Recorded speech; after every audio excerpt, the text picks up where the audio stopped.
Good evening, everyone. This is Winfred Crutcher with Crutcher Financial. Hopefully, that all is well with you and your family. Where I am, we're having a very beautiful day. The sun is shining, a nice breeze, and God's green earth. And we just certainly appreciate you coming on with us and thanking you for your likes and your subscribing. Thank you for sharing our channel. And we just want to thank you very much for being with us as we continue to grow our channel. So we've talked about a number of subject matters in the last 3 or 4 videos, and we're going to talk about something, of course, different today. We're going to be talking about account management and your trusted team. Account management and your trusted team. Your accounts are your banking, your savings account, and also we want to talk about having a team put together to help you formulate a financial plan for you and your family. Number one, we want to talk about choosing where to bank. This seems like it's a simple process, but at the same time, you're going to find out as we go further that just choosing a bank does not cover all that you need. You want to make sure there's certain factors that take place in those banks that are going to benefit you and your family. So in selecting a financial institution, you want to look at account fees, how much they charge you to keep your account open, or how much they charge you for your savings account, your checking account. Compare the interest rate. You want to make sure that the interest rate they're paying you from that bank is better than some of the other banks that you might have looked at. The ATM network, which is very important because we all need to be somewhere we go. We all want to have a possibility of having an ATM there. Sometimes some banks only have ATMs in a certain section of the country or their state. So that's one thing you want to consider. You also want to consider the online and mobile features as well as the type of accounts offered. Sometimes some financial institutions might not offer savings account, might not offer this account. So these are some of the things you really want to consider when you're looking for a financial institution. Account fees, competitive interest rate, ATM network, online and mobile features, types of accounts offer. Let's look at this right here when it comes to cashing your paycheck. A non-financial institution check cashing service. Now, there are a lot of check cashing services located in this country, and I'm sure there's probably a lot more worldwide. And sometimes the check cashing services charge you a fee between 1 to 5%, and that's kind of being a little bit on the low side with it. So these are some of the things that you have to deal with when you don't have a checking account. Doing my research, I found out that roughly 6% of Americans are without bank accounts. That's roughly 7 million people, a little over 7 million people. So you could just fathom in your mind that these people are either paying a payday lender or they dealing with a non-financial institution check cashing services. And you might have dealt with one in the past, but I just want to encourage you, if all probability, please open up a bank account that'll keep you from having to pay these tremendous and exorbitant fees. Payday lender, 10%. I want you to take note of that.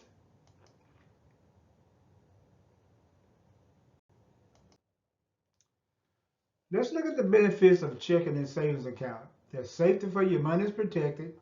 You have the ability to earn interest. You have the ability to have your money directly deposited into your financial institution.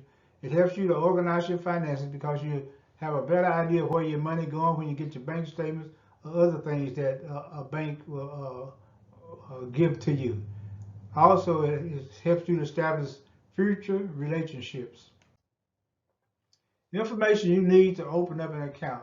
This is something that if you have a child, a college age student who might not have a bank account, well, anyone particularly, really, these are some of the things that you're going to primarily need to open up an account. The social security number, valid governmental ID, date of birth, current address, and possibly past addresses, phone number, and email address. So whenever you go to open up an account, initially your first account, you make sure you bring these items with you: Social Security number, government ID, date of birth, current address, phone number, and email addresses. If you have trouble opening up an account, there's a website called Check System, and what they do, they give you have information on every account, every thing that you've done as it relates to banking. So sometimes there might be something that you can refute. It might be something you can dispute that's keeping you from getting another checking account open. So you want to look at this system if you're having trouble opening up an account. We're going to talk about banking essentials and management. The purpose of your banking account. Let's look at checking. You have checking and savings. Let's look at checking account, day-to-day transaction.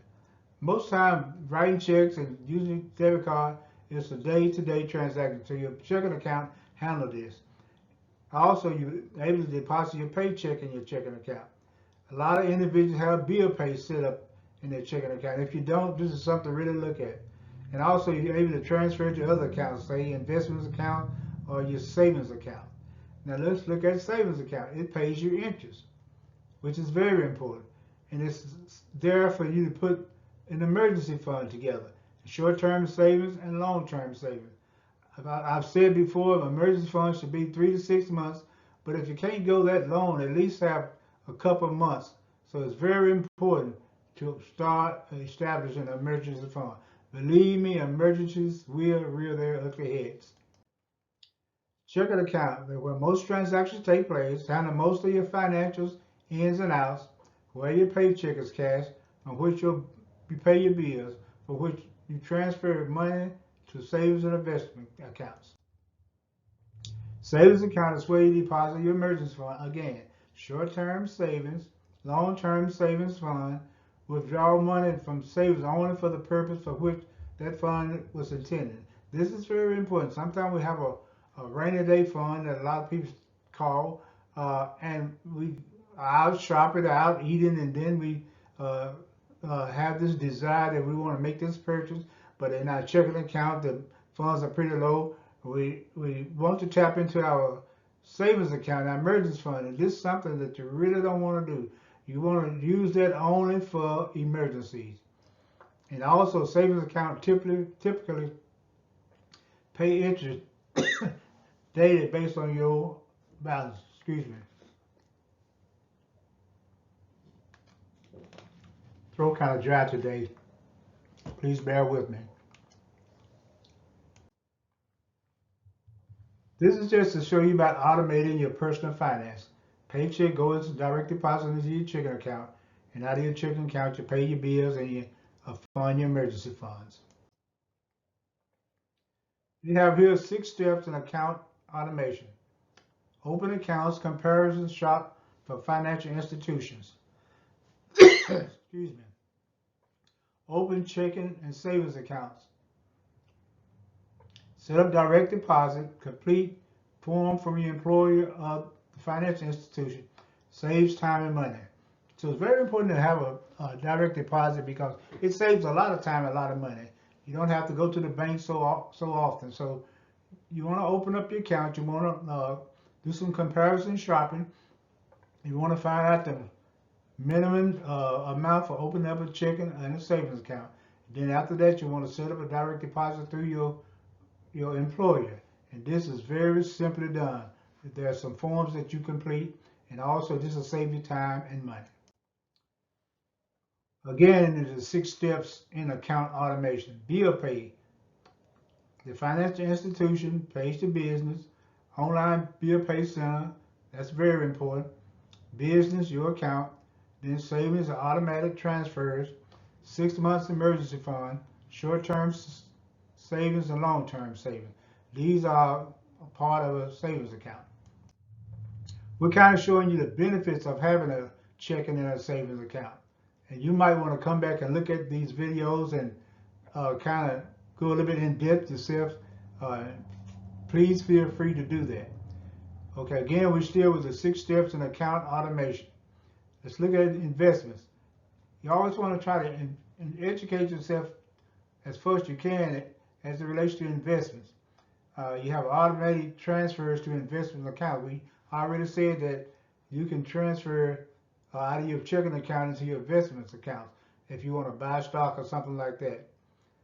And it's good to have a filing system for hard documents. You might have a computer storage folder for electronic documents. So it's very important that all your transactions, all the things that you do as it relates to your savings and checking account, you might want to keep a record of, especially those things that are deemed very important. Debit cards versus credit cards. Debit cards versus credit cards. Okay, let's look at the two. Flow of transaction using debit cards versus credit cards. You with a debit card, you the person, you have the card. You make a purchase with the debit card. The financial institution, that is the bank, make sure you have $10 in your banking account if you make a $10 purchase with your debit card. Then the bank transfer that $10 to the merchant, and then you receive the product. Without saying that there's no fun in there, there's no really need to try to present your debit card to a merchant. Then you have the credit card. You have us again. You make purchase on credit. This is on credit right here. Notice with the debit card, this is cash already in the bank. So this is a credit card institution. Okay, then the limited checks that you have available credit. It's so very important to keep a track on how much we have, how much of balance we have on our credit card. Because we want to save you from an embarrassment when you're out eating or doing something like that, and you go to charge something and find out that you have overstepped your credit limit. Then the lender transfer your funds to the merchant receives your fund, and then you receive the product. Then after you see the product somewhere in the next month or so, you're gonna receive a bill, and then you're gonna make the payments plus interest, and then the lender is gonna receive that payment. So you see they're almost similar in a lot of ways, but at the same time, there's a lot of difference there with a debit card and a credit card.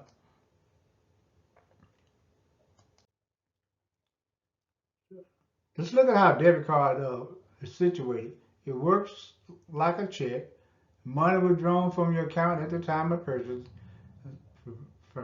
providing you have money in there. Right after you make the purchase, the money is withdrawn. You cannot spend more than you have in your account, which is very key. Can be used to get cash back with purchase. That's very important. Can be used to withdraw money from ATMs. That's even much better important. As long as we don't go overboard and withdraw more than we have, and then we'll start incurring fees. Okay?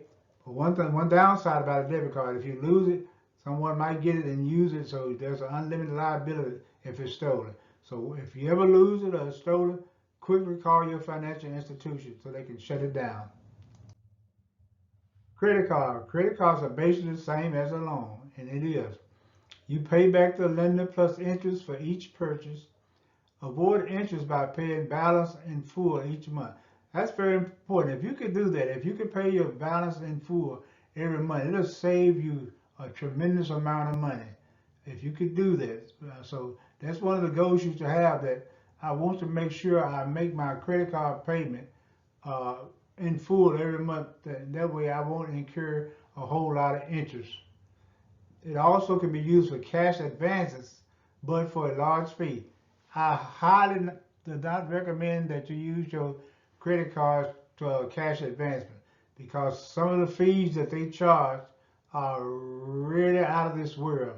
So you may want to look closely at that. I'm not saying that you can't, but if it's all possible, I would not go that route. And I encourage you to hopefully keep your finances in order so you don't have to go to make cash advances with your credit card. But one good thing about it, well, two good things about it. It offers rewards like cash back. A lot of credit cards does that now. Gives you discount, travel miles. I've known individuals who have family members who have built up a lot of travel miles and discounts. and also the cash back part is very, very good. Offer greater protection if stolen. Okay, let's look at a secure credit card. These are credit cards that you get. You have to you deposit cash as collateral. It's just kind of basically like a card given to you to help you build your credit history. So you can use the card like any credit card up to the limit. Credit limits equals the amount of your cash deposit. So once you've shown a lender that you're going to take care of your payments, that you're going to do everything that you're supposed to do, hopefully you'll be able to get a regular credit card. But sometimes you have to get a secured credit card if your credit is bad to rebuild your credit history. Advantages of debit cards versus credit cards. Let's look at debit card advantages. They don't incur debt, which is very important because you only use the money you have in the bank to make that payment. It's inexpensive for you. It doesn't cost you anything extra. You just give it to the vendor, the merchant, and it's also inexpensive for them because they get their money right off the bat. Even though some have a fee associated with uh, sometimes some debit cards, but it's mostly with credit cards. They're uncomplicated and they're easy to obtain. Okay, credit card advantages. It increases protection. You have the other benefits we just talked about. It helps you to build your credit history. Have the other perks also that we talked about, and have available credit. Now this is what we really want to kind of get into right here, is building a trusted team. And the key word is trusted. Every family needs a team of financial players that'll help you to formulate a financial walk in life, because sometimes without a team we kind of lost a little bit. So everyone needs, maybe not all the members that we're going to talk about, but you need some form of a trusted financial team. Here's your trusted team.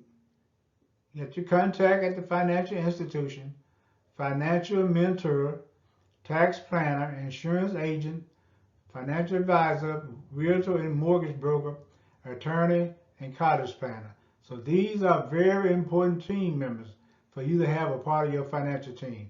The last video I put out was a 26-second video, and I think I dealt with your trusted teams. I had little things on there that showed that team members and group members are putting together a financial plan for a client, just coming together, brainstorming how to help the team. So these team members are very important. Again, you might not need all of them, but it's good to have a trusted team. First, let's look at the financial foundation team members. First one is the contact at the financial institution, be that a credit union or a bank. What they will do, they'll help you navigate your accounts. They'll keep you informed on updates, banking updates. And then the financial mentor. We're gonna talk about this in another video. It might not come out as a financial mentor, but it does come out to the point that you want to make sure these individuals can manage their own money before you start receiving information from them. And sometimes you have to do your own research as a backup on these individuals, maybe not on them, but to make sure that they are able to be a mentor for you. Then you have the tax planner. What they do, they help you to prepare your tax return. Sometimes tax returns are very complicated, and so you need a tax planner there. And one thing they also do is advise you to maximize your deduction.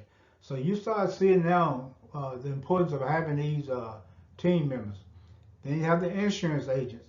He helps you to select appropriate coverages. Sometimes some individuals don't have enough life insurance or don't have enough liability insurance. That's what your insurance agent will help you do. I know sometimes we like to minimize payments or whatever on insurance, but the insurance is very important in your financial quadrant. Okay? An insurance agent should know the business inside and out, and most of them do. Fact is, I am licensed insurance agent in the state that I live in, Alabama. Been licensed for almost 20 years.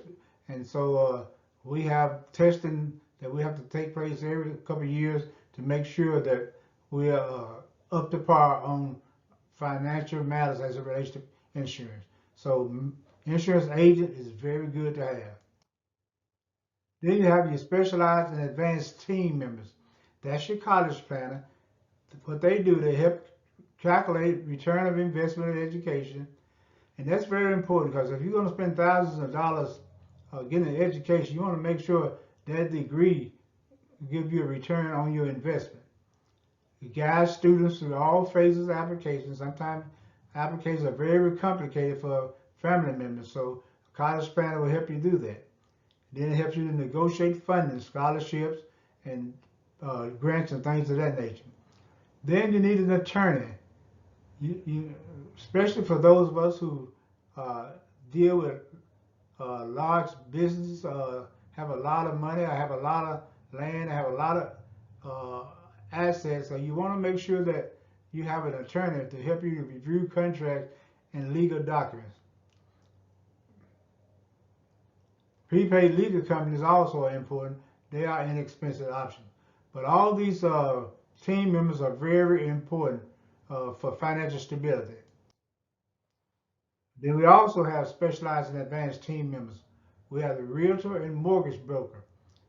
Everyone needs someone in that type of business. Well, a mortgage broker, realtor help you calculate mortgage you can afford. We've probably known a lot of people who have purchased homes and stuff and didn't have enough money to pay for it, but a mortgage broker or realtor agents kind of head them that way, and once they got into the home, they found out that they cannot pay it. So you want to make sure they're trustworthy realtors and trustworthy mortgage brokers, and they also help you to locate the perfect property. And then the financial advisor, he furthers your education and is someone that consults about investment. And you want to look very closely at your financial advisor. You want to make sure that he or she has fiduciary over your accounts, and it's just you want someone not to just sell you investments that's going to churn out fees for them, but we want to make sure that it's something that be very beneficial to you. So these are some team members that is very important that you have, but at the same time you want to make sure that you get the right advisors, the right team members to help you to establish financial stability in your life. Okay, we're getting ready to come to the end. You want to select advisors who are professional, qualified, and experienced. Sometimes you might ask around if you know someone who might have used a certain individual, and also you have websites that you can go on and find out about the qualification and experience of advisors. So choose advisors who will act in your best interest. We just talked about that. We don't want one that's just going to make you sell you products that's going to help them out with fees, but we want to make sure that it's suitable to your needs and your financial goals. Now let's look at the consequences of choosing the wrong advisor. Not fully understanding contract terms. Goldman Sachs, we know what Goldman Sachs is, shorting the market, Forbes and CBS on biggest fraud. So the wrong advisor could really get you caught up into something that is not beneficial to you. So it's so important to have a trusted team, and we hope that this video will help you out and give you some more knowledge, more insight. Everyone needs a trusted team. Everyone needs a bank account. So we thank you for being with us today. Thank you for watching this video, and we're going to be back soon with another video. Please like and subscribe to Crutcher Financial. We thank you so far for all you've done for us and liking and commenting on our subject matter. Again, this is Winfrey Crutcher. Hope you have a beautiful day and God bless you. And thank you very much for listening to my video. Thank you very much. Please like and subscribe. Crutcher Financial. Have a super fantastic day. And God bless you again. Thank you.